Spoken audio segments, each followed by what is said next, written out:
আজ আমার বাসর রাত, অথচ আমি ছাদে বসে আছি। কিছুই যেন ভালো লাগছে না। অনেকক্ষণ ছাদে থাকার পর আমি রুমের দিকে গেলাম। দরজা খোলার আগে ভাবলাম রুমে ঢুকবো নাকি ঢুকবো না। অনেকক্ষণ ভাবার পরে দরজাটা খুললাম এবং রুমে প্রবেশ করলাম। রুমে ঢুকে দেখি আমার বড় আপু কাঁদছে। ও সরি, বড় আপু না, যদিও সে এখন আমার বউ। আপনারা কিছুই বুঝতে পারছেন না তো? ওকে, ঠিক আছে, আমি একটু ক্লিয়ার করে দিচ্ছি। আমার নাম শাফিন। কোনো রকম ইন্টার পাস করেছি। তারপরে আর পড়ালেখা করার সুযোগ হয়নি। আমার খালাতো বোন, ও আমার 1 বছরের বড়। ও বিয়ে ঠিক হয়েছে খুব সুন্দর একটা ছেলের সাথে, আর আজ ওর বিয়ে। আমরা পুরো পরিবার ওর বিয়ের দাওয়াত খেতে গিয়েছি। বিয়েতে অনেক হই হুল্লোড়, বেশ মজাই আছি। গায়ে হলুদে অনেক মজা করলাম, অনেক আনন্দ করলাম। ও, ভুলেই গিয়েছিলাম, আমার খালাতো বোনের নাম হচ্ছে জবা। আমি আর জবা বেশ বন্ধুর মতোই চলি। যখন ওদের বাড়ি যাই আমরা দুজন বেশ বন্ধুর মতো কথা বলি। যদিও আমি ওকে আপনি করেই বলি। ও দেখতে শ্যামলা, তবে যেন ওর মুখে একটা মায়া আছে। তারপর আমরা ওর বিয়ের হলুদ শেষ করে যে যার মতো ঘুমিয়ে পড়ি। সকালবেলা ঘুম থেকে উঠলাম, ফ্রেশ হয়ে নাস্তা করে নিলাম। তারপর খালু বলল, যাও তো বাবা, একটু কমিউনিটি সেন্টারে দেখাশোনা করো। আমি তারপর কমিউনিটি সেন্টারে চলে গেলাম। সেখানে নানান ধরনের রান্না বান্না হচ্ছে, তাদের হেল্প করলাম। কিছু দরকার হলে এনে দিলাম। তারপর প্রায় 12টা বেজে গেল। সবাই কমিউনিটি সেন্টারে আসতে শুরু করলো। এর বেশ কিছুক্ষণ পর জবাও আসলো। বিয়েতে যদিও সবাই লাল শাড়ি পরে, বাট জবা নীল রং পছন্দ, তাই সে নীল রঙের একটা শাড়ি পরেই আসলো। নীল রঙের শাড়িতে জবাকে, মানে আমার বড় আপুকে, অন্যরকম সুন্দর লাগছে। তারপর খাওয়া দাওয়া শুরু হলো। সবাই খেতে শুরু করলো। আমি কমিউনিটি সেন্টারে অনেকক্ষণ কাজ করছি, তো তাই আমারও ক্ষুধা লেগে গিয়েছে। আমিও খাওয়া দাওয়া শেষ করে নিলাম। তারপর জবার স্টেজের সামনে গেলাম। গিয়ে দেখি সবাই জবার ছবি তুলছে। আমিও কয়েক কপি ছবি তুলে নিলাম। সবাই এখন বরের অপেক্ষায় বসে আছে। আরে আজব, বর আসতে এত দেরি হচ্ছে কেন?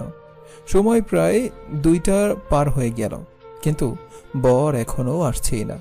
খালু ফোন দিল, বাট নম্বরটা বন্ধ দেখাচ্ছে। সবাই যেন হইচই করে দিল। আমিও বেশ চিন্তায় আছি, কি ব্যাপার, বর এখনো আসছে না কেন? প্রায় 3টা বেজে গেল। এমন সময় খালুর মোবাইলে হঠাৎ একটা কল আসলো। তারপর খালুর চোখে জল চলে আসলো। সবাই খালুকে জিজ্ঞাসা করলো যে কি হয়েছে। খালু যেন কোনো কথাই বলতে পারছে না। তারপর বলল, আমার মেয়ের বিয়ের আগেই বিধবা হয়ে গেছে। খালুকে যে কি বলে সান্ত্বনা দিব কোনো ভাষাই খুঁজে পাচ্ছি না। তারপর জবার দিকে গেলাম। গিয়ে দেখি খবরটা শুনে জবা যেন পাথর হয়ে গিয়েছে। পাথর হবারই কথা। সব আনন্দ, সব খুশি যেন শেষ হয়ে গিয়েছে। সব মেহমানরা নানান বাজে বাজে কথা বলতে শুরু করেছে। এই যেমন, এই মেয়ে ভালো না, অলক্ষী, বিয়ের আগেই জামাই মরে গিয়েছে ইত্যাদি। এসব কথা শুনে অনেক খারাপ লাগতে শুরু করলো। কি হতে কি হয়ে গেল। আমার সবচেয়ে বেশি খারাপ তখনই লাগছিল যখন সবাই জবাকে নিয়ে ট্রল শুরু করলো। আরে, এতে জবার কি দোষ? সবাই বলছে যে জবাকে আর কেউ বিয়েই করবে না। ট্রোল করতে করতে সব মেহমানরা চলে গেল। খালুর দিকে যেন তাকানোই যাচ্ছে না। খালুর শোকে যেন পাথর হয়ে গেল। সব মেহমানরা চলে গেল। সেন্টার পুরো যেন খালি হয়ে গেল। সামান্য কিছু মেহমান আছে যারা খালুর পরম আত্মীয়। খালু আমার বাবাকে জড়িয়ে ধরে কাঁদতে শুরু করলো। বাবা কোনো সান্ত্বনাই দিতে পারছে না। এখন জবাকে কে বিয়ে করবে এই বলে খালু কাঁদছে। হঠাৎ আমার বাবা বলল, আরে ভাই, কাঁদবেন না। খাদা ছাড়া আপনার কি করার আছে বলুন? আপনার মেয়েকে অন্য জায়গায় বিয়ে দিবেন। আমার মেয়েকে এখন কে করবে বিয়ে? আমার সব শেষ। আপনার মেয়েকে আমার ছেলে বিয়ে করবে। মানে কি? এটা কি সম্ভব? আর আপনার ছেলে কি আমার মেয়ে জবাকে বিয়ে করবে? আমি বলে সব করবে। আপনি কি রাজি কিনা তাই বলুন। আমি তাদের কথা শুনে তো পুরো অবাক। বাবা বলল, যা রেডি হয়ে আয়। আমি কিছুই বললাম না। আমি কোনোদিনও বাবার কথা ফেলিনি। তাই বলে বাবা আমার জীবন নিয়ে তো খেলতে পারে না। কি করব কিছুই বুঝতে পারছি না। তারপর বাবা আমার বন্ধুদের বলল, যাও শাপিনকে রেডি করে নিয়ে আসো। আমার বন্ধুর নাম শিহাব। শিহাব আমার বেস্ট ফ্রেন্ড। শিহাবও হ্যাঁ মূলক মাথা নাড়ালো। মনে মনে বাবার উপর অনেক রাগ হচ্ছে। কোথায় একটু স্বাধীনভাবে জীবনটা কাটাবো তা না, আমার ঘাড়ে একটা চাপিয়ে দিচ্ছে। শিহাবকে জিজ্ঞেস করলাম কি করব। শিহাব কিছুই বলল না। তারপর মা এসে আমাকে বলল, দেখ বাবা, আমি জানি তোর মনে কি চলছে, কিন্তু কি করবি বল? আজ পর্যন্ত তোর বাবার কথা কেউ নাড়াতে পারেনি। তারপর আমাকে বর সাজিয়ে বিয়ের স্টেজে নিয়ে গেল। আমি জবার দিকে তাকালাম। ও কিছুই না বলে নিচের দিকে তাকিয়ে আছে। মনে মনে ভাবলাম আমার জীবনটাই শেষ। তারপর বিয়ে শেষ করে আমাকে জবার পাশে বসিয়ে একটা গাড়িতে করে আমাদের বাড়িতে নিয়ে চলে আসলো। আজ আমার বাসর রাত, তাও আবার বড় আপুর সাথে। কি করব বুঝতে পারছি না। জবা আমার জন্য অপেক্ষা করছে, কিন্তু আমি ছাদে দাঁড়িয়ে আছি। বাসর করার যেন কোনো ইচ্ছাই নেই। একটু পর শিহাব এসে আমাকে নিচে নিয়ে গেল। আর তারপর সবাই বলছে আমাকে বাসর ঘরে ঢুকতে, কিন্তু আমি ঢুকছি না। অনেকক্ষণ সবাই চেষ্টা করলো আমাকে বাসর ঘরে ঢোকাতে, সবাই ব্যর্থ হলো। একটু পর বাবা আসলো। বাবা শাপিন ভিতরে ঢুক। বাবার কথা কোনোদিন ফেলেনি, তাই ঢুকতে বাধ্য হলাম। বাসর ঘরে ঢুকে দেখি জবা বসে আছে। যদিও অনেক অনেক সুন্দর লাগছে, তবে তার সাথে বাসর করার কোনো ইচ্ছা আমার নেই। আমি জবাকে বললাম, এই যে ঘুমিয়ে পড়ুন। জবা আমার মুখের দিকে তাকিয়ে আছে। ওর মুখটা দেখে মনে হচ্ছে যেন নিষ্পাপ একটা মুখ। ও আমার দিকে তাকিয়েই আছে। আমি জানি আমার এমন ব্যবহারে জবার ভিতরটা ফেটে যাচ্ছে, কারণ মেয়েরা বাসর রাত নিয়ে অনেক স্বপ্ন দেখে। নিশ্চয়ই জবা বাসর রাত নিয়ে অনেক স্বপ্ন দেখেছে, কিন্তু আমার যে কিছুই করার নেই। আমি জবাকে বউ হিসেবে মেনে নিতেই পারছি না।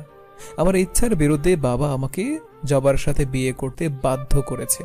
আমি জীবনও ভাবিনি জবা আপুকে আমাকেই বিয়ে করতে হবে। বাসর রাতে সবাই 2 রাকাত নামাজ পড়ে, কিন্তু আমি পারছি না, কারণ আমি জবার সাথে বাসর করব না। একটা পার্টি আর একটা বালিশ নিয়ে ফ্লোরে শুয়ে পড়লাম। অনেকক্ষণ ছটফট করার পর মাত্র চোখটা লেগে আসলো। এমন সময় কেউ একজন যেন আমার পাশে বসলো। চোখ মেলে দেখি সে আর কেউ নয়, জবা। কি ব্যাপার, ঘুমাননি? কিছু বলবেন? ভারী কথা বলছেন না কেন? তুমি এখানে কেন ঘুমাচ্ছ? আমি এখানে ঘুমাচ্ছি কারণ আপনার সাথে বাসর করার কোনো ইচ্ছা আমার নেই। আমি কি দোষ করেছি? আরে কি দোষ করছেন মানে? আমার জীবনের পুরাই 12টা বাজিয়ে দিয়েছেন। অনেক রাত হয়েছে, যান ঘুমিয়ে পড়ুন। না, তুমি খাটে ঘুমাও, আমি বরং এখানে ঘুমাই। এই যে, আমাকে দরদ দেখাতে আসবেন না, যান ঘুমিয়ে পড়ুন। নামাজ পড়বেন না? কিসের নামাজ? বাসর ঘরে 2 রাকাত নামাজ পড়ে, জানেন না? ওই আপনি কি পাগল? হ্যাঁ, কিসের বাসর? যান ঘুমিয়ে পড়ুন। অনেকটা চিৎকার করেই কথাগুলো বললাম। তারপর জবা কেঁদে দিল আর আমার পাশ থেকে উঠে চলে গেল। আমি জানি জবার মনটা কষ্টে ফেটে যাচ্ছে। জবা যখন কাছে, ওর সৌন্দর্যটা যেন আরো বেড়ে গেল। ওকে তখন অনেক মায়াবী লাগছে। জবা বিছানায় গিয়ে অনবরত কেঁদেই চলেছে। ওর কান্নার জন্য আমার ঘুম আসছিল না। তারপর আমি উঠে বসলাম, জবার দিকে আস্তে আস্তে এগিয়ে গেলাম। আরে সমস্যা কি আপনার? হ্যাঁ, আপনার জন্য তো দেখছি একদম ঘুমাতেই পারবো না। সরি। হয়েছে, আর নাটক করতে হবে না, ঘুমিয়ে পড়ুন। ধুর, ঘুমাবোই না, আমার কপাল থেকে সুখটাই চলে গিয়েছে। তারপর রুম থেকে বেরিয়ে চলে আসলাম, হাঁটা শুরু করলাম বাইরে। অনেক চাঁদের আলো। হাঁটছি আর ভাবছি যে আমি একমাত্র ব্যক্তি যে বাসর রাতে বউকে ঘরে রেখে বাইরে হাঁটাহাঁটি করছি। আমারই বা কি করব? আমি তো জবাকে সব সময় বড় আপুর চোখেই দেখেছি, তো তাকে বউ ভাবা আমার পক্ষে সম্ভব নয়। আমারও তো একটা স্বপ্ন থাকতে পারে। হাঁটতে হাঁটতে একটা টঙের দোকানের সামনে চলে আসলাম। রাস্তায় কেউই নেই, তবুও দেখি এই দোকানটা খোলা। রাত প্রায় তখন 1টা বাজে। মামা ডেকে দোকানদারকে বললাম 1 কাপ চা দিতে। যখন আমার কোনো কিছু ভালো লাগে না তখন আমি এই চার দোকানে একটু বসি আর কি। তারপর হঠাৎ শিহাবের কথা মনে পড়ল। শিহাবকে কল দিয়ে দেখি ও কলটা রিসিভ করে না, মনে হয় ঘুমিয়ে পড়েছে। আচ্ছা যাই হোক, চা খেয়ে আবারও হাঁটতে শুরু করলাম আর ভাবছি, আরে জবার তো কোনো দোষ নেই, আর ও তো আমায় পছন্দও করতো না, পরিস্থিতির শিকার হয়ে বিয়ে করেছে। তবুও যেন ওর প্রতি একটা ঘেনা ঘেনা লাগছে, কারণ আমার জীবনের সব আশাই ও নষ্ট করে দিয়েছে। কি যে করি মাথায় যেন কিছুই আসছে না। কখন যে রাত 3টা বেজে গেল বুঝতেই পারিনি। তারপর বাসার দিকে আবার রওনা দিলাম, কারণ আব্বু যদি কোনোভাবে জানতে পারে যে আমি জবার সাথে বাসর রাত কাটাইনি অথবা জবার সাথে খারাপ ব্যবহার করেছি, আমার পুরাই 12টা বাজিয়ে দেবে। তাই বাসায় চলে আসলাম। শিহাবের কাছে গিয়ে ওকে ডাক দিয়ে ঘুম থেকে ওঠালাম। শিহাব তো আমাকে দেখে অবাক। কি রে, তুই এইখানে কি করিস? কেন, কি হয়েছে? তোর কাছে আসছি। বাসরাত শেষ, কেমন মজা নিলি বল না। মামার দোকানে চা খেয়ে অনেক মজা পাইছি। মানে কি? কাজটা তুই ঠিক করিসনি। কেন, তুই আমার বন্ধু হয়ে এটা বলতেছিস? এতই যদি মায়া লাগে জবার উপর, যা তুই বিয়ে করে ফেল। দেখ, পাগলামো করিস না। আমি কিছুটা রেগে গিয়ে শিহাবের কাছ থেকে চলে আসলাম। শালা আসছে আমাকে জ্ঞান দিতে। তারপর আস্তে আস্তে আমার রুমের দিকে চলে গেলাম। দরজা খুলবো নাকি খুলবো না এটা নিয়ে চিন্তায় আছি। অনেকক্ষণ ভাবার পর দরজাটা খুললাম। তারপর রুমে প্রবেশ করে দেখি জবা খাটের উপর নাই। বেশ চিন্তায় পড়ে গেলাম, জবা গেল কোথায়? পরে দেখি জবা ফ্লোরে, মানে আমার বিছানায় শুয়ে আছে।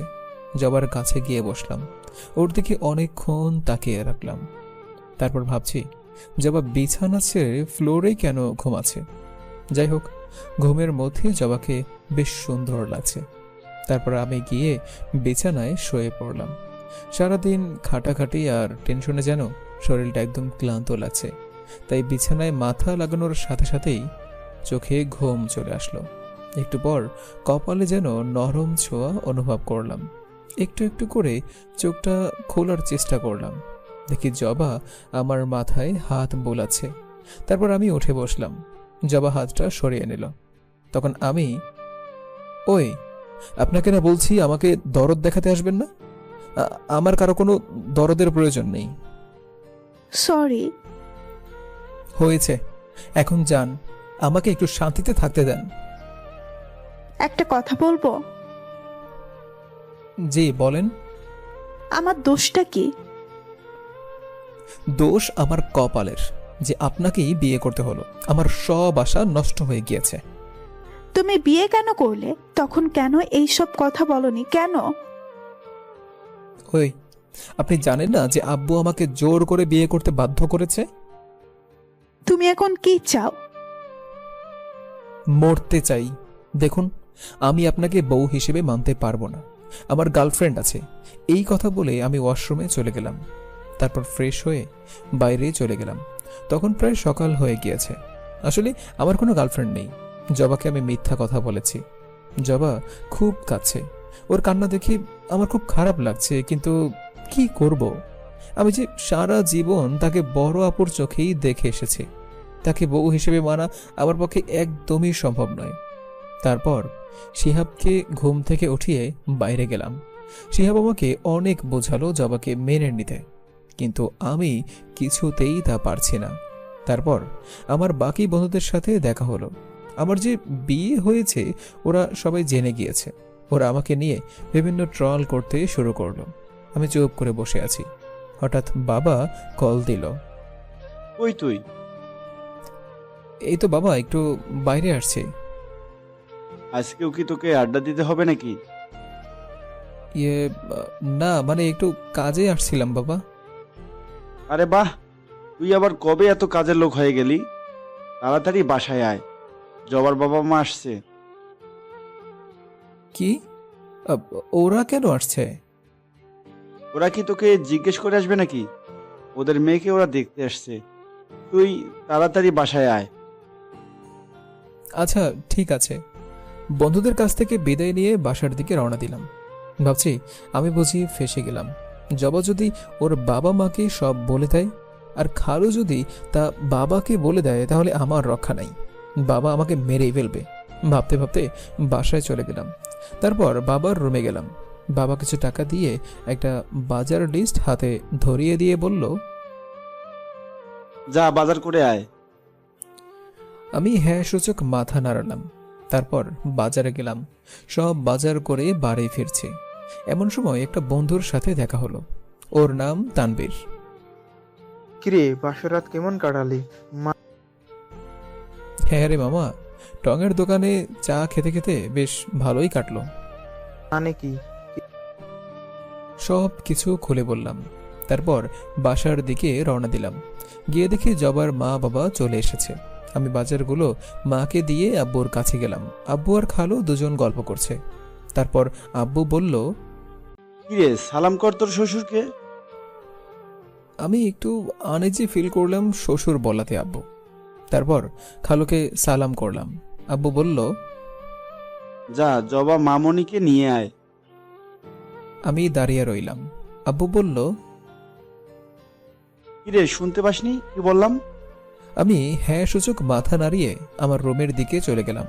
রুমে গিয়ে দেখি মা, জবা আর জবার মা আরও একটি মেয়ে, জবাদের কাজিন, ওরা গল্প করছে।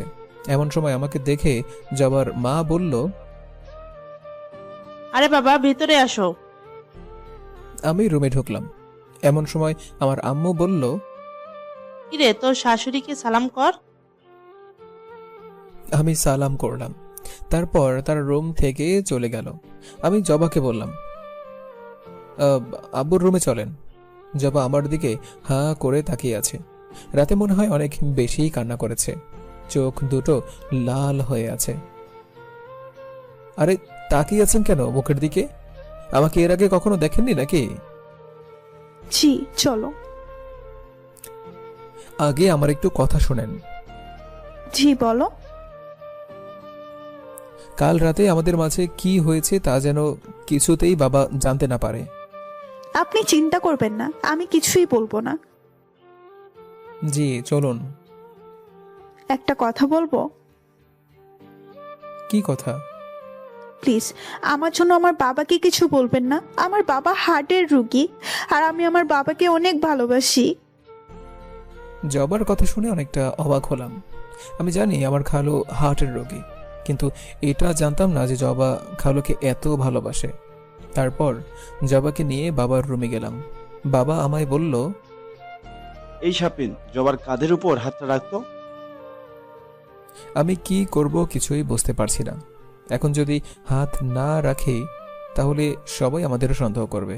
তাই সংকোচময় জবার কাঁধে হাত রাখলাম।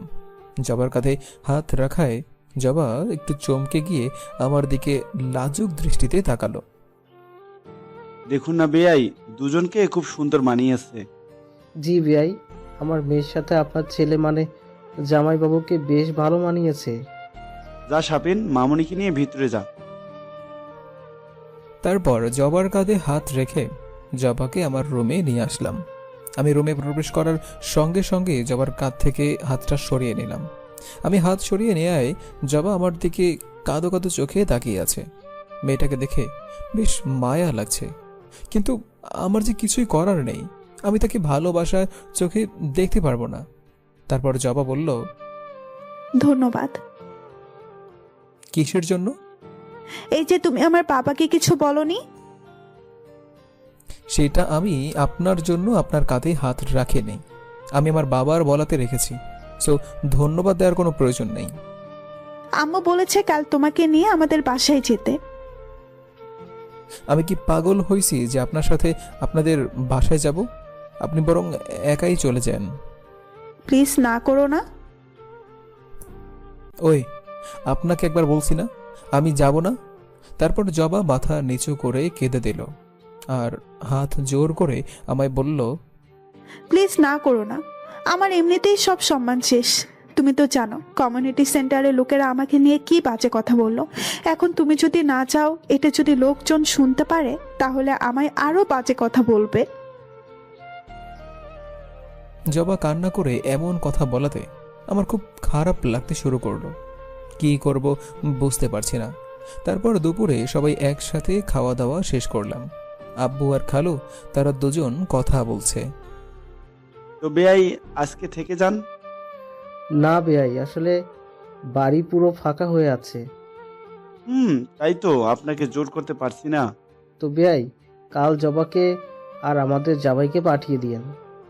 আচ্ছা ঠিক আছে বেয়াই, কোনো সমস্যা নাই। তারপর বিকেলবেলা জবার বাবা মা চলে যাবে এমন সময় আমাদের ডাকলো। আমাকে বলল, শাফিন বাবা, কাল সকালে জবাকে নিয়ে আমাদের বাসায় আসিও। আমি চুপ করে থাকলাম, কিছুই বললাম না। তারপর আব্বু বলল, কিরে, তোর বুদ্ধি কি দিন দিন কমে যাচ্ছে নাকি? তোর শ্বশুর শাশুড়িকে সালাম কর। বাবার কথা শুনে আমি সালাম করে নিলাম। তারপর তারা চলে গেল। জবার বেশ মন খারাপ তার বাবা মা চলে যাওয়াতে। তারপর আমি বন্ধুদের সাথে আড্ডা দিতে চলে আসলাম। আমি বিয়ে করাতে শালারা আমায় নিয়ে বেশ ট্রল করে। শিহাব বলল, কিরে নতুন বউ পাওয়াতে তো আমাদের ভুলেই গেলি। কিরে বাসরাত কেমন কাটলো? কিরে আমাদের পরিচয় করিয়ে দিবি না? ওই হারামিগুলো জানেই আমার সবকিছু, তাও ট্রল করছে। বন্ধু বলে কথা, তাই না? অনেকক্ষণ আড্ডা দিয়ে বাসায় চলে আসলাম। আমি বাবা মা একসাথে বসে খবর দেখছি। এমন সময় জবা চা বানিয়ে নিয়ে আসলো। আরে জবা মা, তোমার হাতের চা তো বেশ দারুণ, খুব ভালো হয়েছে। জবা, আমি নিজেও তোর মতো ভালোভাবে চা বানাতে পারি না। খুব ভালো হয়েছে। আরে চায়ে দুধ চিনি দিলে চা এমনিতেই ভালো হয়, এত তো প্রশংসা করার কি আছে? আজব। চুপ হারামজাদা, তোকে কে কথা বলতে বলেছে? আমি চাটা আর খেলাম না, উঠে রুমে চলে গেলাম। গিয়ে রুমের এক কোনায় বসে থাকলাম। একটু পর জবা আসলো। চাটা খাওনি কেন? ভালো লাগেনি তাই। কেন, কি হয়েছে? আমি চাটা অনেক কষ্ট করে বানিয়েছি। ওই শোনেন, দরদ না আমাকে না দেখিয়ে বাবা মাকে দেখান। আমার কাছে আপনার দরদ একদম বিরক্ত লাগে। আমার কথা শুনে জবা মন খারাপ করে খাটে চলে গেল আর কাঁদতে শুরু করলো। জবার মায়াবী চেহারাতে কান্না, মানে মনটা যেন একটু নরম হয়ে এলো। জবার দিকে অবাক দৃষ্টিতে তাকিয়ে আছে। কি সুন্দর লাগছে জবাকে দেখতে।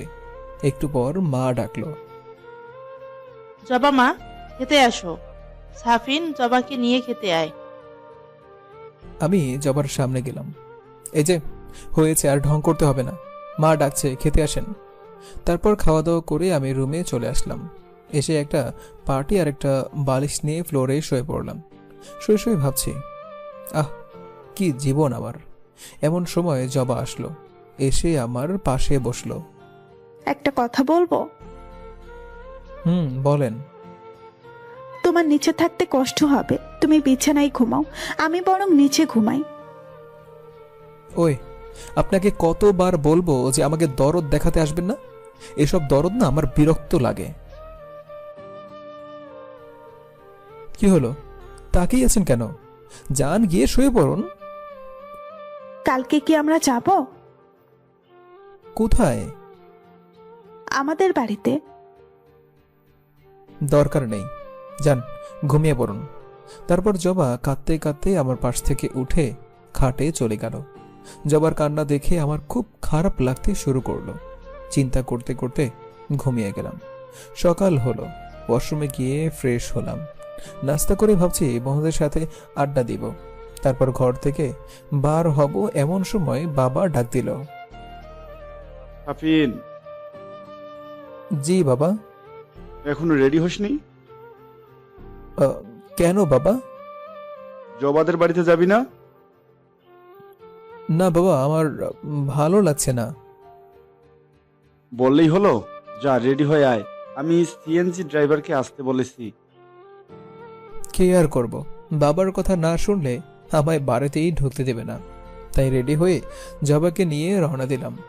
বাবা আমার হাত খরচের জন্য কিছু টাকাও দিয়ে দিল। প্রায় 1 ঘন্টা পর জবাদের বাসায় পৌঁছে গেলাম। দরজায় নক দিয়ে দেখি খালু দরজা খুলেছে। খালু আমাদের দেখে ভিতরে আসতে বলল। তারপর আমি খালুকে আর আন্টিকে সালাম করলাম। আন্টি আমাকে জবার রুমটা দেখিয়ে দিয়ে বলল, বাবা ফ্রেশ হয়ে আসো, কিছুক্ষণ পর আজান দেবে। আমি গোসল করে বের হয়ে নামাজ পড়তে চলে গেলাম। নামাজ থেকে এসে জবার রুমে যাব এমন সময় খালু বলল, আরে বাবা, খেতে আসো। সবাই একসাথেই খেতে বসলাম।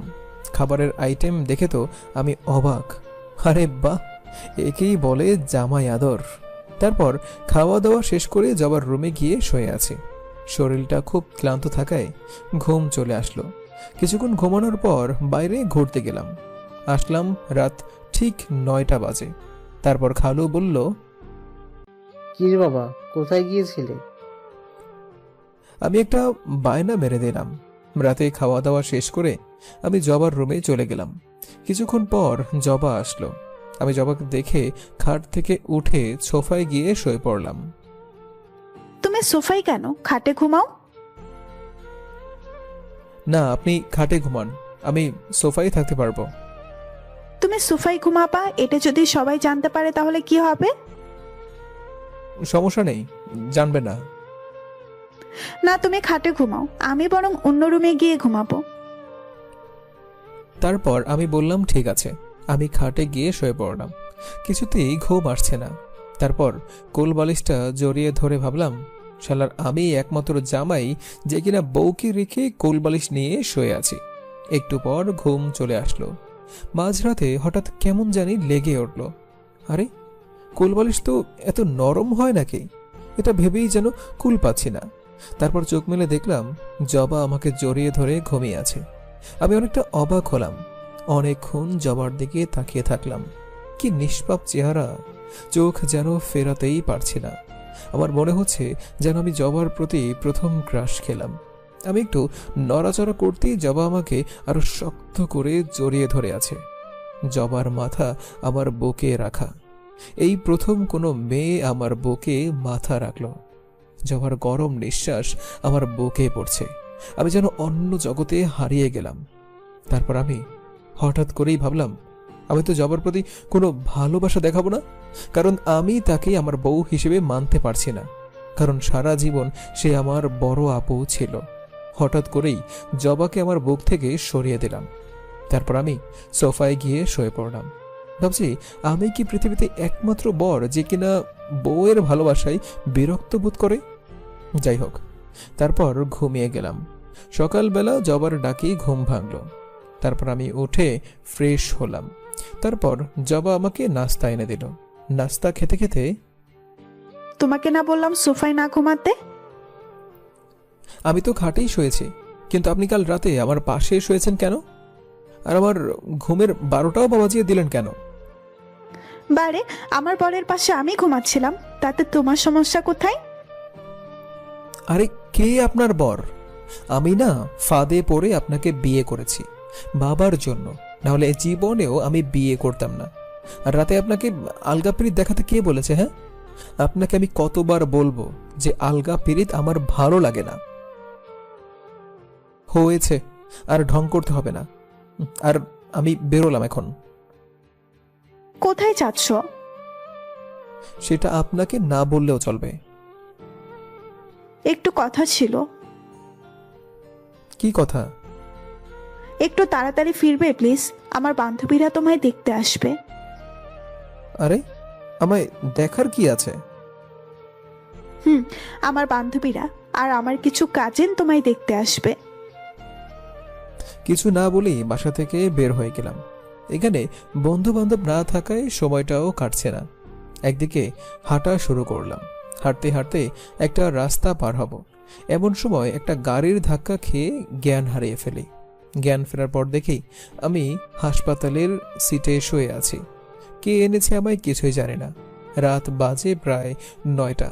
আমার পাশে জবা আমার একটা হাত ধরে চেয়ারে শুয়ে আছে। আমি কিছুই বুঝতে পারছি না।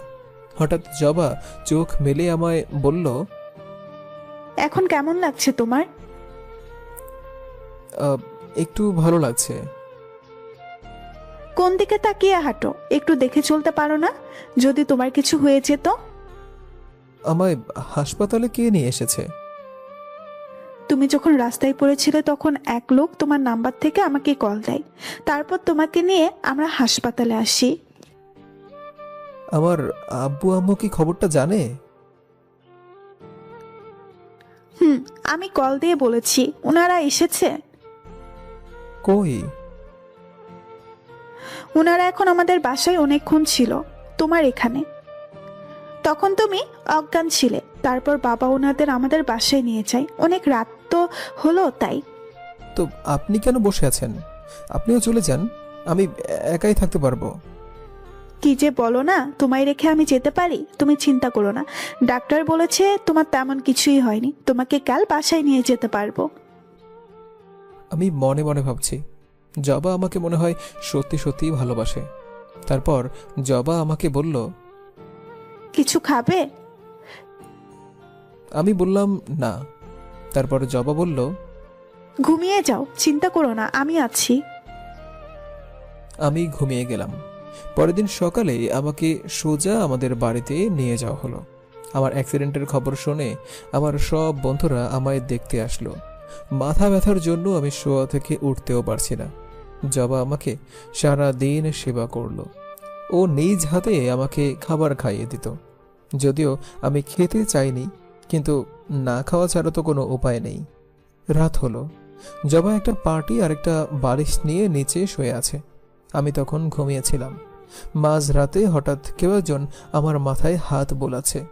আমি একটু নড়ে চড়ে উঠে তাকিয়ে দেখি জবা আমার মাথায় হাত বোলাচ্ছে। ডিম লাইটের হালকা হালকা আলোতে জবার মুখের দিকে করুণ দৃষ্টিতে তাকিয়ে আছে। কি সুন্দর লাগছে জবাকে।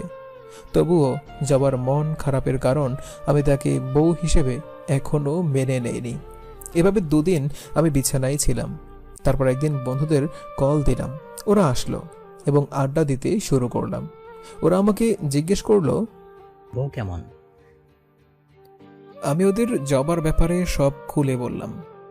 দেখ বন্ধু, যা হওয়ার হয়ে গেছে। এখন তোর মেয়েটিকে কষ্ট দেয় একদম ঠিক হচ্ছে না। তাছাড়া মেয়েটি তোকে অনেক ভালোবাসে। শিহাবের সাথে ওই হারামিগুলাও সবাই একমত পেশ করলো। আমি বললাম, হয়েছে, তোরা আমায় আর জ্ঞান দিতে হবে না। এমন সময় বাবা কল দিল এবং বলল, বাসায় আয়। আমি বাসায় গেলাম আর বাবার ঘরে গেলাম। দেখ শাপিন, এভাবে তো আর জীবন চলবে না। কয়দিন আমার ঘাড়ে খাবি। তাছাড়া তুই বিয়ে করেছিস, তোর বউ আছে, তোর সামনে একটা ভবিষ্যৎ আছে। কিছু একটা তো করতে হবে নাকি? এভাবে কয়দিন থাকবি? কি করব আমি? আমি তো বিয়ে করতে চাইনি, তোমরাই তো আমাকে জোর করে। এমন সময় বাবা আমার চোখের দিকে তাকালো, তাই চুপ হয়ে গেলাম। একটা চাকরি বাকরি তো করতে পারিস। আর তাছাড়া আমার বয়স হয়েছে। দেখি কি করা যায়। দেখি বললে তো হবে না, দেখতে হবে। ঠিক আছে বাবা। খুব রাগ হচ্ছিল তখন। এখন থেকে নাকি আমায় চাকরি করতে হবে। মনে মনে ভাবছি সব এই জবার জন্য। এই মেয়েটা আমার জীবনের সব আনন্দ কেড়ে নিয়েছে। মনে মনে ভাবছি কমিউনিটি সেন্টারের লোকজন ঠিকই বলেছে, এই মেয়ে একটা অলক্ষী। তারপর আমি রুমে গেলাম, গিয়ে বসে আছি। এমন সময় জবা আসলো। আমাকে এমন চিন্তায় দেখে জবা বলল, কি হয়েছে? কি আর হয়নি, সব আপনার জন্য। কি হয়েছে সেটা বলবে নাকি? এই মেয়ে, চুপ, একদম চুপ। তোর জন্য আমার আজ এই অবস্থা। তুই আমার জীবনের সব সুখটুকু কেড়ে নিয়েছিস। তোর জন্য এখন আমার এই অবস্থা। তুই একটা। তারপর আমি রুম থেকে বেরিয়ে চলে আসি। হাঁটতে হাঁটতে রাস্তার একটা পাশেই চলে যাই। আমার এমন অবস্থা, এমন ব্যবহারে জবান ভীষণ কষ্ট পেয়েছে। ওর বুকটা ফেটে যাচ্ছে আমি জানি। একদিকে চাকরির চিন্তার জন্য, অন্যদিকে জবার চিন্তা। মাথাটা যেন একদম ঘুরছে আমার। কি করব বুঝতেই পারছি না। দুপুরে আর বাসায় গেলাম না, মোবাইলটাও বন্ধ করে দিলাম। রাত প্রায় 11টা, ঘরে ফিরলাম। ঘরে যাওয়ার পর মা বাবা দুজনেই আমাকে বকতে শুরু করলো, মোবাইল কেন বন্ধ ছিল তাই। আমি কিছুই বললাম না। দুপুরে খাইনি, বেশ ক্ষুধাও পেয়েছে। মাকে বললাম, তোমরা খেয়েছো? আমি আর তোর বাবা খেয়ে নিয়েছি। জানিস তো আমার ঔষধ খাওয়ার সময় চলে যাচ্ছে, আর তোর বাবাও খেয়ে নিয়েছে। ও, ভালো করেছো, আমায় খেতে দাও। জবা তোর জন্য খাবার তোর ঘরে নিয়ে গেছে। জবা মা তোর সাথে একসাথে খাবে বলে খাইনি। তারপর আমি আমার রুমে চলে গেলাম। গিয়ে দেখি টেবিলে খাবার রাখা, আর জবা ফ্লোরে বসে সোফায় হেলান দিয়ে ঘুমিয়ে আছে। জবাকে ডাক দিলাম। তুমি আসছো? কোথায় ছিলে সারাদিন? খাবার খেতে দিন, খিদা লাগছে। হ্যাঁ, আমি তো তোমার জন্যই বসে আছি, তোমার সাথে একসাথে খাবো বলে। তারপর আমরা দুজন একসাথে ভাত খেতে লাগলাম। সরি। কিসের জন্য? সকালে আমার এমন ব্যবহার করা ঠিক হয়নি। সরি বলা লাগবে না, আসলে আমার জীবনটাই এমন মনে হয়। একটা কথা বলবো? জি বলুন। আমার জন্যই তোমার এত কষ্ট, তাই না? তারপর আমি খাবার খেয়ে একটা পার্টি আর একটা বালিশ নিয়ে শুয়ে পড়লাম। ঘুম আসছিল না, মাথাটা ভীষণ ঘুরছে। রাতে শরীরটা কাঁপতে শুরু করলো, ভীষণ জ্বর আসছে। এমন সময় কেউ একজন আমার কপালে হাত রাখলো। তাকিয়ে দেখি জবা। আরে তোমার তো জ্বরে শরীর পুড়ে যাচ্ছে। ও কিছু না, আমি ঠিক হয়ে যাব, আপনি ঘুমান। বললেই হবে? নিচে থেকে থেকে তোমার ঠান্ডা লেগে গেছে, চলো খাটে চলো। না লাগবে না, আপনি ঘুমান। তারপর জবা আমাকে ধরে খাটে নিয়ে গেল। সারা রাত আমার মাথায় জল পাটে দিল। সত্যি আমি তখন ওর দিকে মুগ্ধ হয়ে তাকিয়ে আছি। জবাকে ডিম লাইটের অল্প আলোতে অন্যরকম সুন্দর লাগছে। এভাবেই আমার দিন কাটছিল। এর মধ্যে অনেক কষ্টে আমি একটা চাকরির খোঁজ পাই। আমার কাজ হচ্ছে দোকান দোকানে গিয়ে অর্ডার নেয়া, মানে মার্কেটিং অফিসার। স্যালারি 12,000 টাকা। একদিন আমি কাজ শেষ করে বাড়ি ফিরলাম। বাড়ি ফিরে দেখি বাবা অসুস্থ হয়ে পড়েছে। বাবার পক্ষে কাজ করা আর সম্ভব নয়। অনেক তো করলো আমাদের জন্য। এখন আমাদের কি ফ্যামিলির অবস্থাটা তেমন একটা ভালোও না, কারণ আমি যা বেতন পাই তা দিয়ে খুব কষ্টে আমাদের ফ্যামিলিটা চলবে। বাবা মায়ের জন্য প্রতি মাসে মেডিসিন কিনতে হয়, তার উপর আবার ফ্যামিলির খরচ। আমার বেতন দিয়ে কিছুই হচ্ছে না। তারপর একদিন সকালবেলা কাজে যাব, এমন সময় মা এসে বলল, সাফিন, তোর বাবার মেডিসিনটা শেষ হয়ে গেছে। ঠিক আছে মা, আমি আসার সময় নিয়ে আসব। সাফিন শুন। কিছু বলবে মা? তাড়াতাড়ি বলো, আমার অফিসের কিন্তু দেরি হয়ে যাচ্ছে। মানে বাসায় কোনো বাজার নেই, তোর কাছে কিছু টাকা হবে? হবে তো। তখন আমার পকেটে মাত্র 270 টাকা ছিল, তা মাকে দিয়ে আসলাম। এখন যে কাজে যাব গাড়ি ভাড়াটাও নেই, তাই হাঁটা শুরু করলাম। হেঁটে হেঁটে কাজে গেলাম। একটু লেট হয়ে গিয়েছে, তাই বস ভীষণ ঝাড়ি দিল। তারপর কাজে চলে গেলাম। দুপুরে শুধু একটা পাউরুটি খেয়ে সারাটা দিন কাটিয়ে দিলাম। আমার জীবনটা এমন হয়ে যাবে আমি ভাবতেও পারছি না। বিকেলবেলা কাজ শেষ করে বাসায় ফিরব, এমন সময় বাবার মেডিসিনের কথা মনে পড়ে গেল। পকেটে একটা টাকাও নেই, কি করে মেডিসিনটা কিনবো বুঝতে পারছি না। এমন সময় আমার বন্ধু বাদশাকে দেখতে পেলাম। কিরে সাবিন, তোরে তো আজকাল দেখাই যায় না। বড় আপু বিয়ে করে আমাদের ভুলে গেলে নাকি? কি যে বলিস না, তোদের বলবো কেন?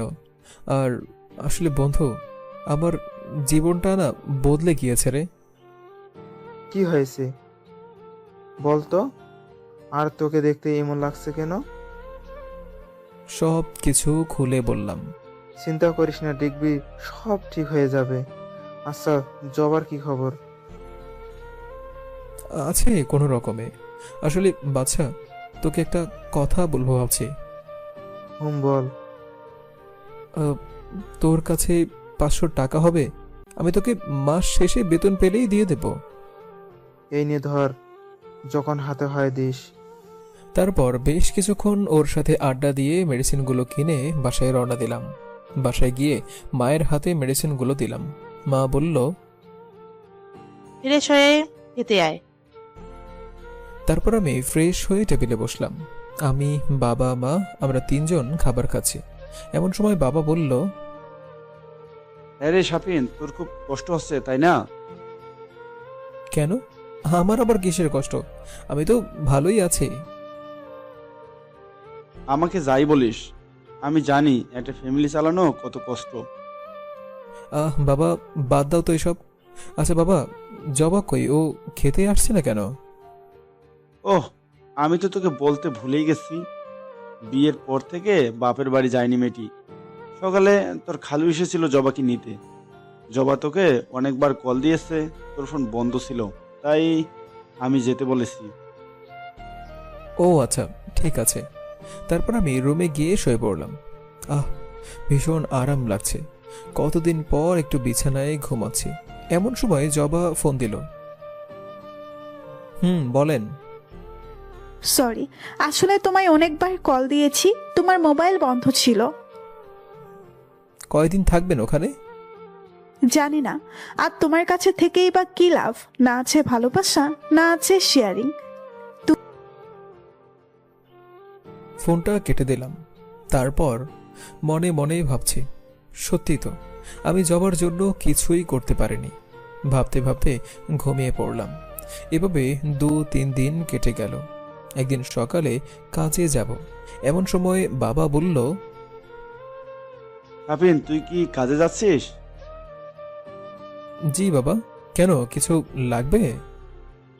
না মানে, জবা মা আজ কয়েকদিন নেই, বাড়িটা পুরো ফাঁকা ফাঁকা মনে হয়। তুই এক কাজ করিস, কাজ শেষে জবাদের বাসায় চলে যাস। কাল তো শুক্রবার, তোর কাজ নেই।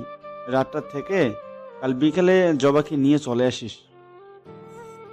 আরে বাবা, আমি যাব কেন? ওকে ফোন করে বলে দাও, ও নিজেই চলে আসবে। তোর কি বুদ্ধি শুদ্ধি সব গেছে নাকি? মেয়েটা একা কিভাবে আসবে? যা বলছি তা শোন। হ্যাঁ বলে মাথা নাড়ালাম। তারপর অফিসে চলে গেলাম। বসের সাথে দেখা করে কাজে চলে গেলাম। সারা দিন কাজ করলাম, কাজে কিছুতেই মন বসছে না। বিকেলবেলা আবার বসের সাথে দেখা করলাম। বস আমার মেমো দেখে বলল, শাফিন, তুমি তো খুব ভালো কাজ করো, কিন্তু আজ কি হলো? অর্ডার খারাপ কেন? জি বস, সামনে ভালো কিছু করার চেষ্টা করব।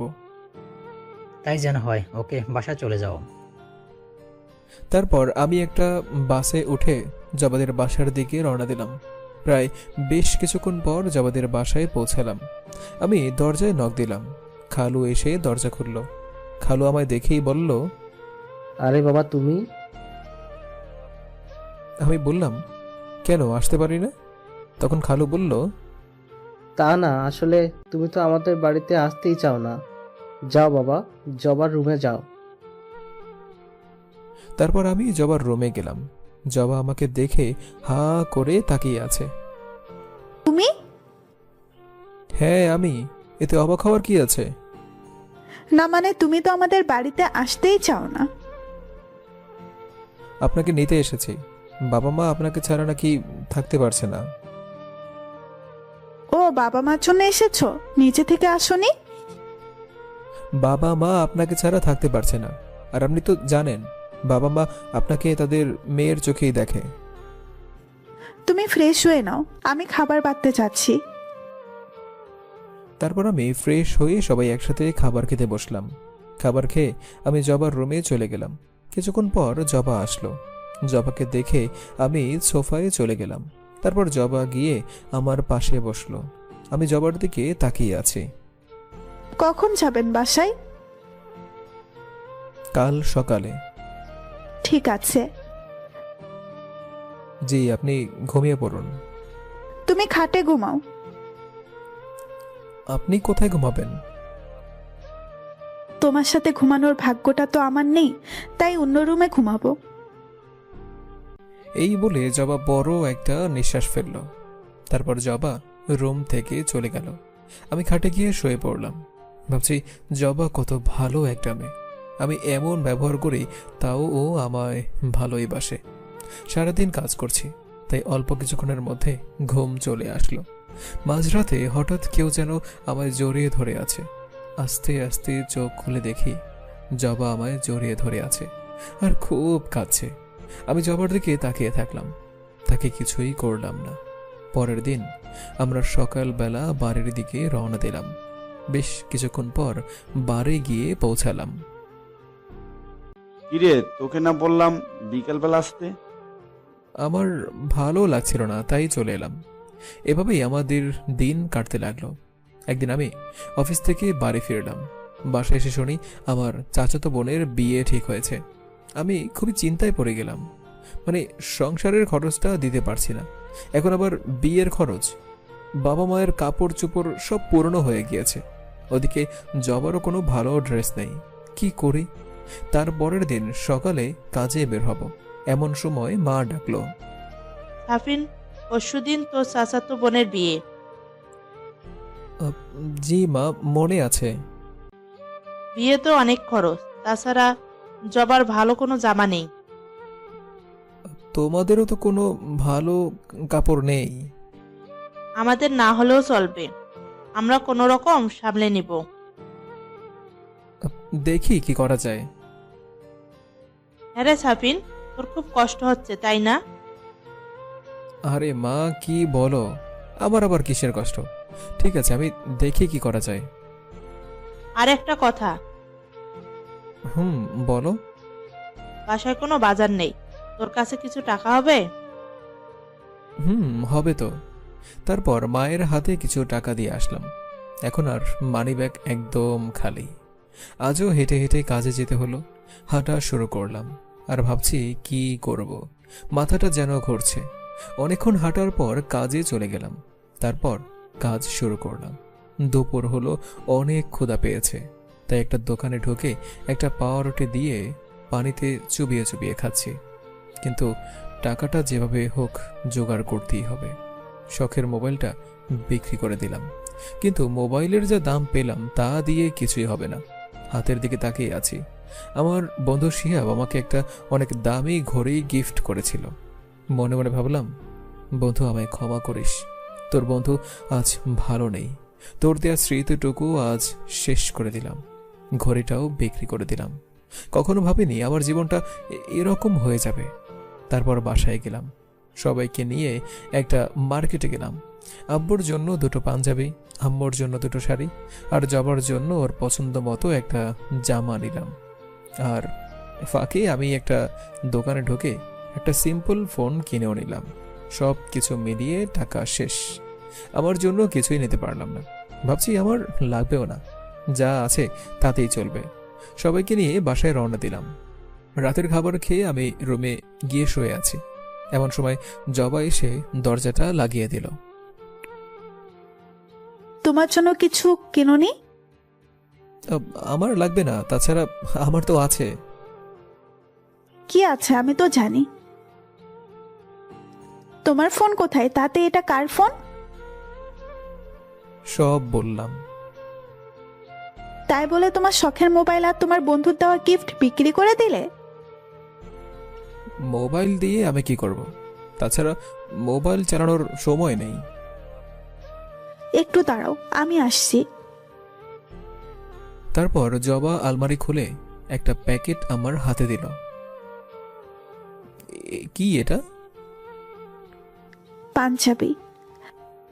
কোথা থেকে? আজ মার্কেট থেকে কিনেছি। আমি জানি যে তুমি নিজের জন্য কিছুই কিনবে না। আপনি টাকা কোথায় পাইছেন?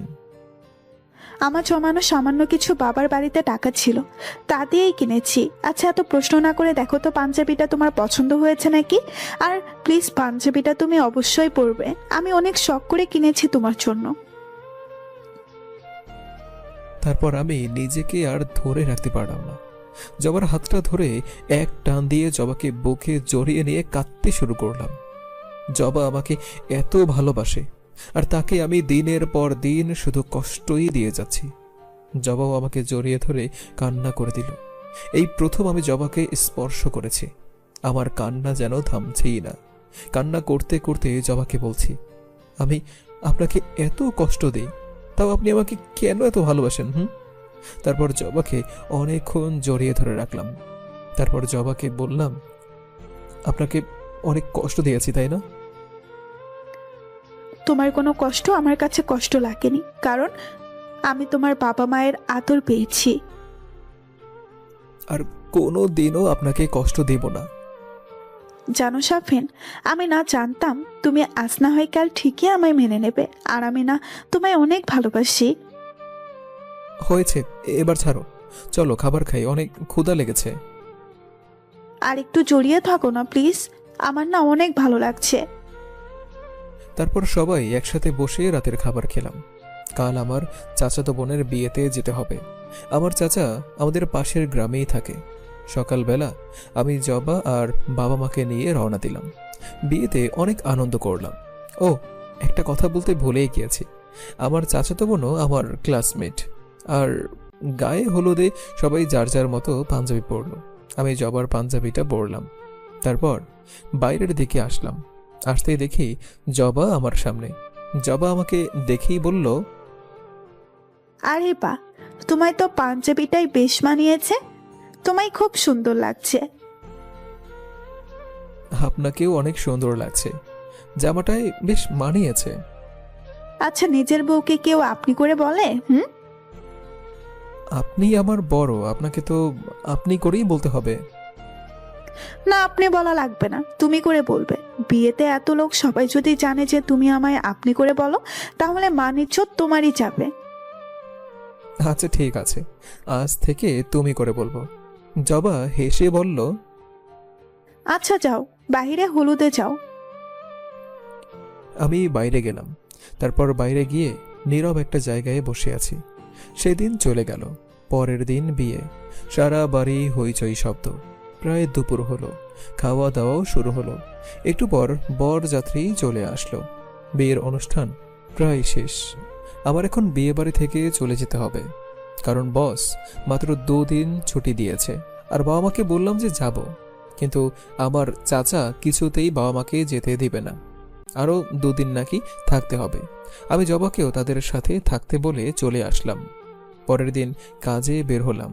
গিয়ে দেখি আজ অফিসে RM সাহেব এসেছে, মানে আমার বসেরও বস। বাড়ির দিকে রওনা হলাম। পথে শিহাবের সাথে দেখা। কিরে, তোরা তো এখন দেখাই যায় না। আরে তুই তো জানিস আমার এখন কি অবস্থা। তা জানি, তো কই যাস? এই তো বাসার দিকে যাই। চাকরি কেমন চলে? বন্ধু, কোনো রকম চলে, তবে আজ একটু ভালো কিছু হবে বলে মনে হচ্ছে। শিহাবের কাছ থেকে বিদায় নিয়ে বাসার দিকে চলতে শুরু করেছি। তারপর বাসায় গিয়ে দরজায় নক দেবার পরে বাবা এসে দরজা খুলল। বাবাকে সালাম করে মাকেও সালাম করলাম। তারপর মা বাবাকে আমার বেতন বেড়েছে কথাটা বললাম। মা বাবা তো খুব খুশি হয়েছে। তারপর মিষ্টির প্যাকেটটা খুলে বাবা মাকে খাইয়ে দিলাম। আর আস্তে আস্তে করে আমার রুমে ঢুকতে লাগলাম। গিয়ে দেখি জবা শুয়ে চুলগুলো ঠিক করছে। পিছন থেকে যেয়ে ওকে জড়িয়ে ধরলাম। তারপর কোলে তুলে নিলাম। কি ব্যাপার, আমার বরটাকে আজ একটু অন্যরকম দেখাচ্ছে কেন? একটা না খুশির সংবাদ আছে। তাড়াতাড়ি বলো, আমার আর তর সইছে না। আমার না বেতন বেড়েছে। জবার চোখের কোণে তখন পানি চলে আসলো। জবা আমার মুখে হাত দিয়ে বলল, যাক, তোমার কষ্টটা এবার একটু কমবে। এমন সময় বাবা আমার ডাকলো। ধর, মাত্র বউটাকে একটু আদর করব এমন সময় ডাক। যাই হোক, আগে বাবা, তাই বাবার রুমে গেলাম। সাফিন বাড়িতে না, একা একা আর ভালো লাগে না। আরে তুমি একা কেন? মা আছে, জবা আছে। আরে দূর, আমাদের কি নাতি নাতনির মুখ দেখতে ইচ্ছে করে না? আমাদের কি দাদা দাদু ডাক শোনাবি না? আমি উঠে চলে গেলাম। একটু লজ্জা পাইছি, কিন্তু বাবা মা তা জানে না যে আমি মাত্র 2 দিন হলো জবাকে মেনে নিয়েছি। তারপর আবার জবার কাছে গেলাম। জবা বলল, কি হলো, এমন হয়ে আছো কেন? বাবা মা না একটা বায়না ধরেছে। কি বায়না? তারা নাতি নাতনির মুখ দেখতে চায়। এই বলে জবাকে আবার কোলে তুলে নিলাম। জবা লজ্জায় লাল হয়ে আছে, আমার দিকে তাকাতেই পারছে না। তারপর আমি জবাকে নিয়ে আস্তে আস্তে খাটের দিকে এগিয়ে গেলাম। তারপর জবাকে কোল থেকে নামালাম। এই কি করছো? আমার সব বন্ধুরা বলে আমি বাসর রাতে বিড়াল কেমনে ভাবে মারছি, কিন্তু আমি তো বাসর রাতে বিড়াল মারেই নাই, তাই আজকে মারবো। এই দেখো, আমার কাছে আসবে না, আমি তোমার সিনিয়রদের কথা শুনতে হয়। আরে রাখো তোমার সিনিয়র, তুমি আমার বউ, আমি যা ইচ্ছা তাই করব। বাবা মায়ের শখটা তো পূরণ করব। তারপর আমি একটু একটু করে জবার দিকে এগিয়ে যাচ্ছি, আর জবা একটু একটু করে পিছাচ্ছে। তারপর আমাদের 4 ঠোঁট এক হয়ে গেল। সকালবেলা ঘুম থেকে উঠলাম। আমি উঠে ফ্রেশ হয়ে অফিসে চলে গেলাম। সারাদিন কাজ করে প্রায় দুপুরের অনেকটা পর বাসায় আসলাম। এসে আমার রুমে গিয়ে দেখি জবা শুয়ে আছে। আমি জবাকে খাবার দিতে বললাম। খাবার শেষ করে জবাকে জড়িয়ে ধরলাম। ওই দিনে দুপুরে এসব কি? আমার বউকে আমি দিনে জড়ায়া ধরবো নাকি রাতে ধরবো সেটা আমার ইচ্ছা। এস, শখ কত? আচ্ছা, আমাদের কি ছেলে হবে নাকি মেয়ে হবে? জানি না। তুমি কি চাও? আমি ছেলে চাই। আচ্ছা হয়েছে, এখন আমাকে কিস করো। না, করব না। ওই কিস করতে বলছি না। এই বলেই আমি জবাকে কিস করতে শুরু করি। আবার আমাদের 4 ঠোঁট এক হয়ে যায়। কিছুক্ষণ পর দেখি একটা ফোন আসে। ওমা, বাদশাহ কল দিয়েছে। শালা হারামি, কল দেওয়ার সময় পেলি না? যেই বউকে একটু আদর করছি এখনই কল দিতে হবে। ফোনটা রিসিভ করলাম। কিরে, আমাদের ভুলে গেলে নাকি? ধর, তোদের কেন ভুলবো? আমরা সবাই হালিম ভাইয়ের দোকানে আসি, তুই আয়। ওকে, আসতেছে। তারপর তাদের কাছে গেলাম। গিয়ে দেখি বাদশাহ, আব্দুল্লাহ, তানবীর, শিহাব সব হারামি একসাথে বসে আছে। কিন্তু আমার প্রশ্ন হচ্ছে, হারামিগুলো আমায় দেখে একে অপরের কানে কানে কি যেন বলছে আর হাসাহাসি করছে। কিছুই বুঝতে পারছি না। ওই, তোরা আমায় দেখে হাসছিস কেন রে? বন্ধু, দিনে দুপুরেও এসব করিস? তোর বউ বুঝি তোকে খুব আদর করে? ওই দিনে দুপুরে মানে কি? আর আমার বউ আমাকে আদর করবে না তো কি করবে? তোদের করবে নাকি? হ্যাঁ, সে তো তোকে দেখেই বোঝা যায় কেমন আদর করছে। আমার দেখে বোঝা যায় মানে কি? ওই আমার দেখে কি বোঝা যায়? তোরে দেখেই বোঝা যায় তোর বউ তোর কেমন আদর করে। বরফ বিয়ে কইরা তুমি বেশ সুখী আছো, দিনেও আদর পাও আর রাতেও আদর পাও। এই বলে সবাই আমার মুখের দিকে তাকিয়ে হাসতে শুরু করলো। কিছুই বুঝলাম না। আমার বউ আমাকে আদর করেছে, এই শালারা জানলো কেমনে? কিছুই তো বুঝতে পারছি না। পরে আয়নার সামনে গিয়ে দেখি, আয় হায় হায় হায়, আমার তো পুরো ঠোঁট লাল হয়ে আছে। জবারে যে কিস করেছি লিপস্টিক লেগে আছে। ইস, মান ইজ্জত বুঝি কিছুই আর থাকলো না রে এদের কাছে। এভাবে প্রায় 8 মাস কেটে গেল। বেশ সুখী এখন আমার দিন কাটছে। এখন আমি আরো ভালো বেতনে চাকরি পেয়েছি। শিহাবও বিদেশ চলে গিয়েছে, ও এখন অনেক ভালো আছে। আব্দুল্লাহ এখন ভালো একটা দোকানের মালিক। বাদশা এখন খুবই ভালো চাকরি করে। তানবীরও ভালো চাকরি করে। শিহাবের সাথে কথা হয় প্রায় সময়, আর তানবীর ঢাকাতে থাকে। আব্দুল্লাহ আর বাদশা আমরা প্রায় রাতেই আড্ডা মারি। এখন জবা প্রেগনেন্ট, আমি বাবা হতে চলেছি। প্রায় জবার সাথে আমার দুষ্ট মিষ্টি ঝগড়া হয়। জবা ছেলে চাই আর আমি মেয়ে। জবাকে এখন আমি আমার নিজের চাইতেও বেশি ভালোবাসি। জবার কোনো কষ্ট আমি সহ্য করতে পারি না। জবার কাজ করতে কষ্ট হবে বলে ওর সব কাজ প্রায় আমিই করে দেই।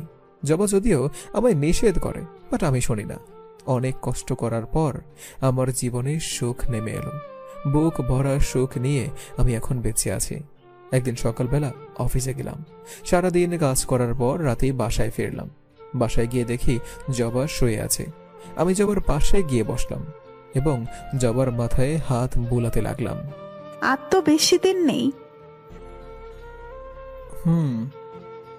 আমাদের বেবির জন্য কাপড় চোপড় কিনবা না? এখনই কিনে ফেলবে নাকি? অনেকদিন বাইরে যাওয়া হয় না, চলো না আজ একটু বাইরে থেকে ঘুরে আসি আর আমাদের বেবির জন্য কিছু কাপড় নিয়ে আসি। কিন্তু এই অবস্থায় তোমার বাইরে যাওয়া কি ঠিক হবে? আরে কিচ্ছু হবে না, তুমি আছো না, আমি তোমায় ধরে থাকবো। ওকে চলো। তারপর একটা সিএনজি নিয়ে রওনা দিলাম। কিছুক্ষণ পর একটা মার্কেটের সামনে গিয়ে নামলাম। জবা আমার ডান হাতের বাহু ধরে আছে। তারপর জবাকে নিয়ে আস্তে আস্তে একটা বেবি শপে ঢুকলাম। জবার পছন্দ মতো ও কিছু বেবির জামা কাপড় কিনল।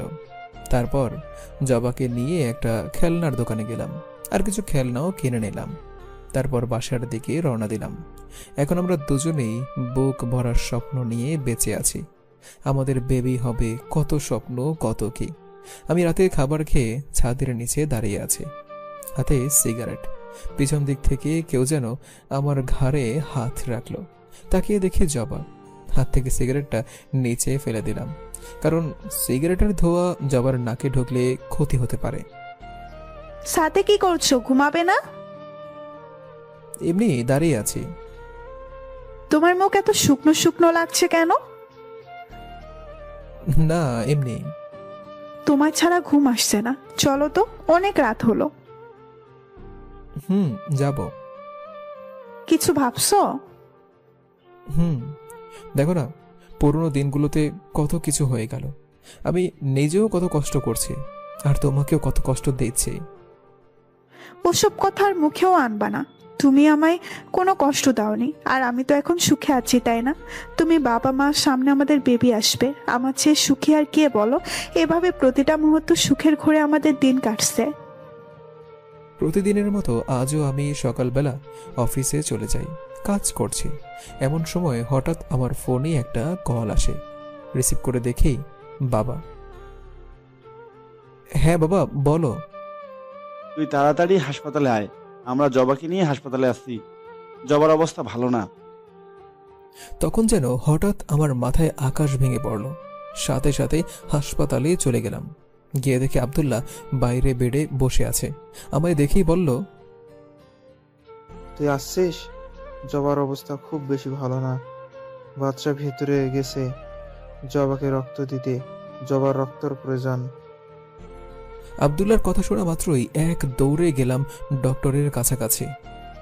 ডক্টর সাহেব, আমার জবা এখন কেমন আছে? আপনি জবার কে হন? আমি জবার স্বামী। রোগীর অবস্থা বেশি ভালো না, আমরা আমাদের চেষ্টা চালিয়ে যাচ্ছি, বাকিটা আল্লাহর হাতে। প্লিজ ডক্টর, আপনি আমার জবার ভালোভাবে চিকিৎসা করুন। আমার জবার যেন কিছুই না হয়। ভিতরে জবার চিকিৎসা চলছে। আমরা সবাই বাইরে বসে আছি, খুব কাঁদছি আমি। বাবা মা জবার জন্য অনেক কান্না করতেছে। প্রায় রাত 12টা বেজে গেল, কিন্তু ডক্টর এখনো বের হচ্ছে না। কিন্তু কেন? আমার জবার কিছু হয়নি তো? ধুর, আমি এসব কি চিন্তা করছি। হঠাৎ ডক্টর বের হলো। আমরা সবাই উঠে দাঁড়িয়ে গেলাম। ডক্টর, আপনার একটা ছেলে হয়েছে। সবাই তখন খুশিতে মন ভরে গেল। ডক্টর, আমার জবা এখন কেমন আছে? আমাকে ভেতরে যেতে দিন। কি হলো ডক্টর? আপনি কোনো কথা বলছেন না কেন? রোগীর অবস্থা এতটাই খারাপ ছিল যে আমাদের দুজনকে বাঁচানো সম্ভব হয়নি। তাই আমরা চেয়েছি আপনার জবাকে বাঁচাতে, কিন্তু জবা বলল না, আপনাদের সন্তানকে বাঁচাতে। তাই ওই মুহূর্তে আমাদের কিছুই করার ছিল না। আমার মাথাটা তখন ঘুরছে, আকাশটা যেন আমার মাথায় এসে পড়ল। দৌড়ে ভিতরে গিয়ে জবাকে জড়িয়ে ধরে হাউমাউ করে কাঁদতে থাকে। জবা, এ তুমি কি করলে? কেন করলে? এখন আমি কিভাবে বাঁচব? কিভাবে তোমায় ছাড়া বাঁচব? কার হাতটি ধরে বলবো যে আমি তাকে ভালোবাসি? কেন আমায় ছেড়ে চলে গিয়েছো? প্লিজ জবা, আবার ফিরে আসো। দেখো, আমি তোমাকে কোথাও আর যেতে দেব না। কিন্তু না, জবা আর ফিরে আসেনি। চলে গিয়েছে না ফেরার দেশে, যেখান থেকে আর কেউই ফিরে আসে না। 7 দিন পর জবার কবরের পাশে গিয়ে মাথা ঠেকিয়ে বসলাম। না চাইতেও চোখ দিয়ে পানি টলমল করে পড়ছে। জবার সব স্মৃতিগুলো চোখের সামনে ভেসে উঠছে। আর বলছি, জবা, কেন আমায় ছেড়ে চলে গিয়েছ? কেন আমার সাথে কথা বলো না? আমি কি দোষ করেছি? জানো জবা, তুমি যাওয়ার পর থেকে আমার না ঘুম হয় না। আমি খুব একা হয়ে গিয়েছি। প্লিজ একটিবার ফিরে আসো না। তোমায় আর যেতে দেব না কখনো। তুমি আমায় ছাড়া কিভাবে আছো এখানে? ওখানে গিয়ে আমায় ভুলিয়ে গিয়েছো, তাই না? কিন্তু তোমাকে একদম ভুলতে পারছি না। সারাটাক্ষণ তোমায় মনে পড়ছে। আমার জীবনের দুঃখ পেরিয়ে সুখ এসেছিল, কিন্তু সুখ আমার কপালে আর নেই। আমাকে বাবা মা আবার বিয়ে করাতে চাচ্ছিল, কিন্তু আমি করিনি, কারণ আমার ভালোবাসার মানুষটা বড় কষ্ট পাবে। কে বলেছে জবা আমার পাশে নেই? জবা সব সময় আমার পাশে থাকে। জবার স্মৃতিগুলো সব সময় আমাকে জড়িয়ে ধরে থাকে। জবার মায়া মাঝরাতে আজও আমায় টানে। আমি আজও জবাকে দেখতে পাই আমার ছেলের মাঝে। আমার ভালোবাসা ব্যর্থ হয়নি। এভাবে প্রতিদিন রাতে আমি জবার কাছে যাই, আমার সব কষ্টের কথা জবাকে বলি। মাঝে মাঝে আমার ছেলেকে এনে জবাকে দেখাই। দেখো জবা, তোমার ছেলে, তোমাকে দেখাতে এনেছি, যে কিনা কোনো দিনও মা বলে কাউকে ডাকতে পারবে না। এভাবেই আমার দিন কাটে। বাবা মা ছেলে আর আমি, এটাই এখন আমার সংসার। আমার সংসারে আজ সব আছে, নেই শুধু জবা। সো ভিউয়ার্স, গল্পটা আপনাদের কাছে কেমন লেগেছে এটা অবশ্যই কমেন্টে জানাবেন। আমার কাছে পার্সোনালি বলতে গেলে গল্পটা খুবই ভালো লেগেছে। অনেক গল্প রেকর্ড করি, বাট তার মধ্যে এই গল্পটা আজ নিজস্বভাবে খুব ভালো লেগেছে। তো যাই হোক, কথা আর বাড়াচ্ছি না, গল্পটা কেমন লেগেছে অবশ্যই কমেন্টে জানাবেন। আর এরকম নিত্য নতুন গল্প পেতে আমাদের এই চ্যানেলটি এখনই সাবস্ক্রাইব করে পাশে থাকা বেল আইকনটি বাজিয়ে দিন। ধন্যবাদ সবাইকে। দেখা হচ্ছে নতুন কোনো গল্পে। ততক্ষণ পর্যন্ত ভালো থাকুন, সুস্থ থাকুন। আল্লাহ হাফিজ। আসসালামু আলাইকুম।